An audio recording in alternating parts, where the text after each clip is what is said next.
La Chine a-t-elle fourni une aide médicale ou sanitaire à l'étranger? Existe-t-il une coopération sino-algérienne dans le domaine de la lutte contre le coronavirus?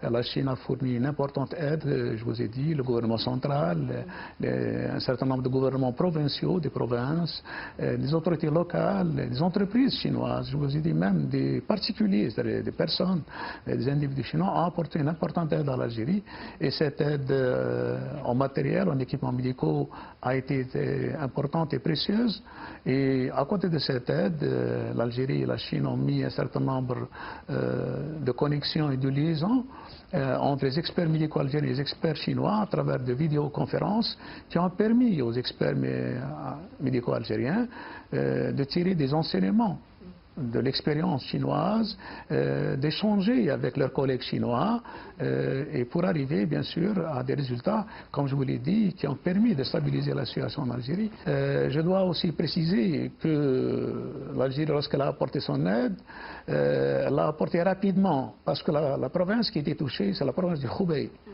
Et pour nous, l'Algérie, le Hubei est très important. Nous avons une relation très particulière avec cette province. C'est de cette province, d'ailleurs, qu'est partie la première mission médicale chinoise vers mon pays en 1963. Ces échanges, ces gestes de solidarité entre les peuples algériens et chinois sont très importants. Ils entrent aussi dans le cadre de la vision politique de nos deux leaders qui, à travers le partenariat stratégique global que nous avons depuis 2014, travaillons toujours au renforcement de nos relations.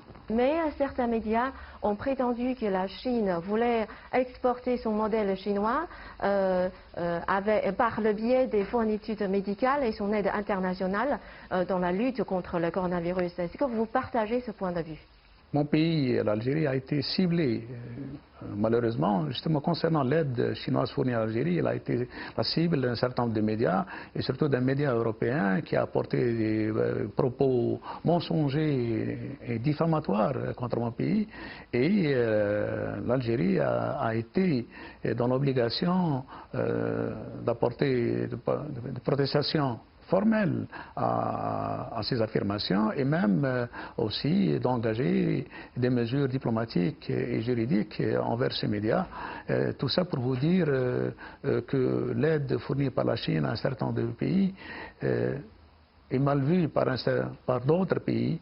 S'il y a un modèle à suivre, c'est celui surtout de la rigueur, du dévouement et de la discipline du peuple chinois qui a eu à faire face en premier à cette épidémie, il faut le souligner, qui a eu à affronter en premier cette maladie. Actuellement, la Chine est confrontée à une forte pression.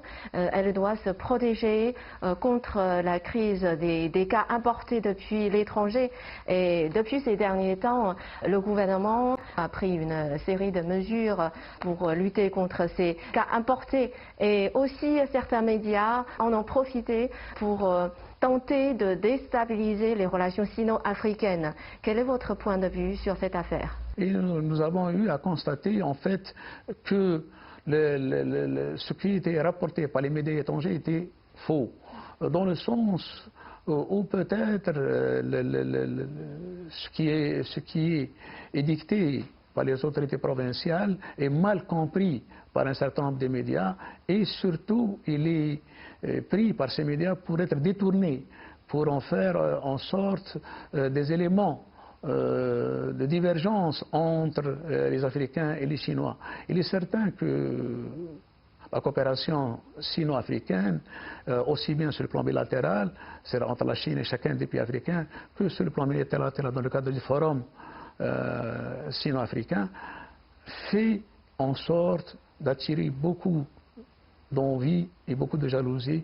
Et c'est dans le cas, c'est peut-être avec cet objectif de nuire aux relations sino-africaines que ces informations sont rapportées par ces médias. Je dois dire que le groupe des ambassadeurs africains, lorsqu'il a eu à se réunir au ministère des Affaires étrangères avec le vice-ministre, a eu à avoir un certain nombre de réponses sur un grand nombre de questions et il a été amplement satisfait de ce qu'il a entendu de la bouche du vice-ministre, des autorités chinoises, quant au respect des règles, quant au respect de la dignité des hôtes étrangers de la Chine. En fait, la relation sino-africaine est une relation solide, forte,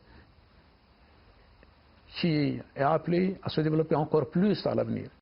La pandémie de coronavirus continue de se propager à travers la planète. D'après les experts, l'Afrique pourrait être le prochain épicentre de l'épidémie. Face à cette bataille qui s'annonce, pensez-vous qu'il est du devoir de la communauté internationale d'apporter son soutien total à l'Afrique? En fait, la communauté internationale devrait justement conjuguer l'ensemble de ses efforts pour être une véritable communauté, pour donner une réelle signification à ce mot communauté, de faire en sorte que l'humanité soit une. C'est seulement par le travail en commun qu'on peut faire face à ce genre de situation.